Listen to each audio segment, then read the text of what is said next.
Today we will be going over a simple addition to really strengthen our foundation and get through this class.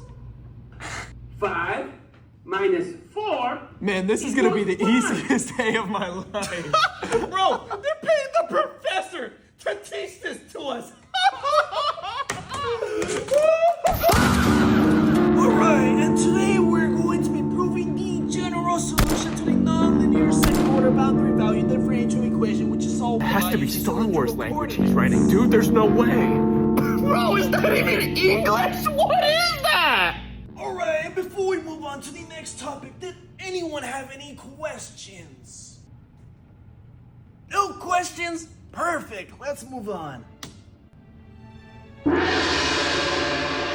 Oh, no!